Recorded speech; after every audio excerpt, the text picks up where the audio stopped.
po sa inyong lahat. At kayo po ay malugod naming binabati, tinatanggap dito sa simbahan ng Quiapo. Hindi lamang po kayong mga nandito, kagaya ng nasabi ko dati, alang-alas 5 ng umagang misa ng Quiapo. Alam ho ninyo, kung kaunti tayo dito, pag tinignan ninyo sa ating Facebook page, sa ating YouTube channel, ito po yung pinakamaraming nagsisimba sa online sapagkat kasama natin ang mga kadeboto, kababayan natin sa iba't ibang panig ng mundo na nagsisimba sa oras na ito. Kaya binabati ho namin kayo, lalo-lalo na sa umagang ito, kasama ng kanilang parish priest. Binabati ho natin ang mga bisita natin mula sa St. Michael the Archangel, sa Hala-Hala Rizal, si Father Orly Santos at ang kanyang ilang mga parishioners. Palakpakan po natin si Father Orly. No, batang-batang pare ho yan. Nakasama ko pa ho yan sa dati kong simbahan dati nung siya ay nag-apostolate din. Ang layo, Hala-Hala Rizal. Alam mo ninyo, sayang dahil hindi lang nagtagpo yung aming oras. Nung nakaraang linggo, ako ang nasa Binangonan. Kung nagkataon, ako po rin sa kanila sa linggo. St. Michael the Archangel, napakalayo. No? Pero ganun pa man mga kapatid, hindi natin laging tinitignan, hindi natin ginagawang issue kung minsan. Yung layo, yung tagal, yung hirap, yung pagod, parang kayo.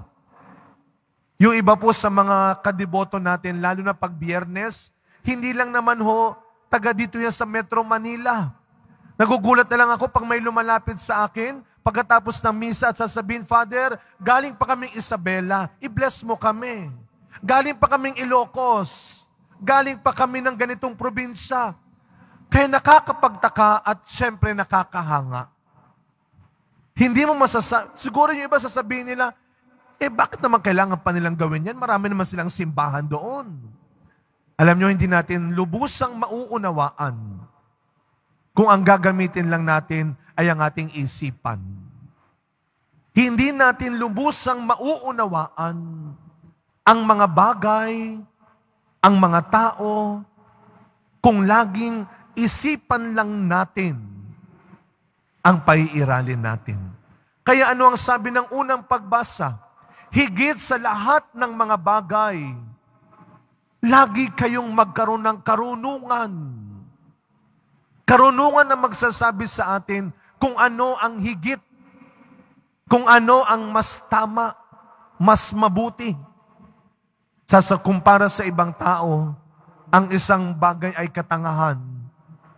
Ang isang bagay ay kahinaan.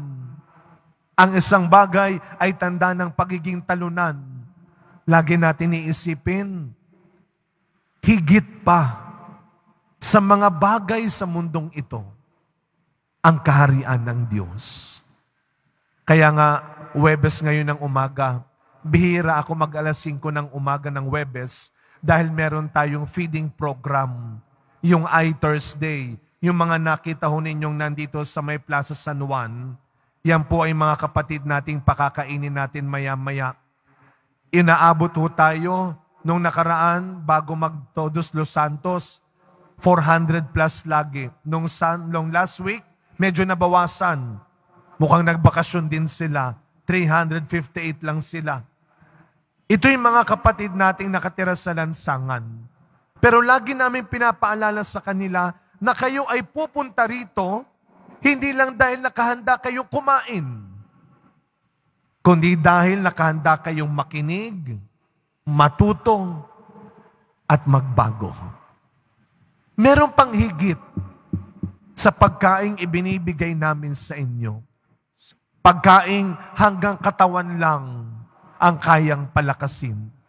At yun ay ang salita ng Diyos. Kaya nga sabi sa ating ebanghelyo ngayon, huwag kayong basta-basta naniniwala. Ang kaharian ng Diyos, hindi lang yan inaabangan. Hindi lang yan binabantayan. Hindi kayo pwedeng maniwala na lang basta na nandito na. Paparating na. Eto na ang kaharian ng Diyos.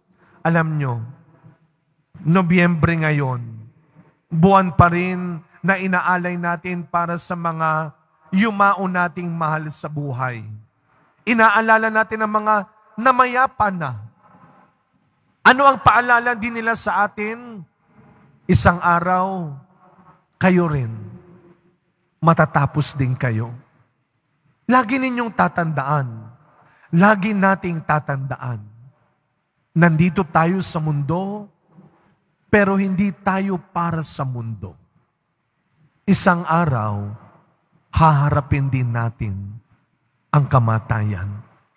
Mga kapatid, ang kamatayan, hindi inaabangan, hindi kinakatakutan, hindi pinagpaplanuhan lang.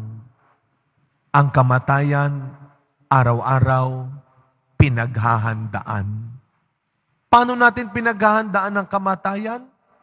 Kung araw-araw, pinipili nating gumawa ng kabutihan. Kung araw-araw, pinipili natin ang katotohanan.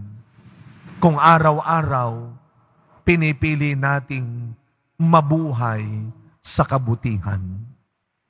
Sa pagkapatuloy na misa natin, mga kapatid, hilingin natin sa Panginoon na sana araw-araw hindi natin sinasayang ang anumang pagkakataon pa na binibigay ng Diyos sa atin.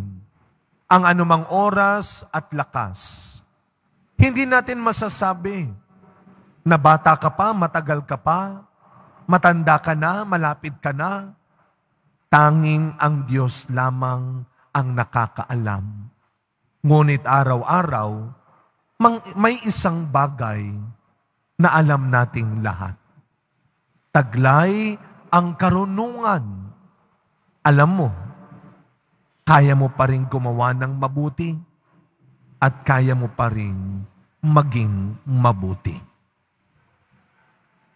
Amen.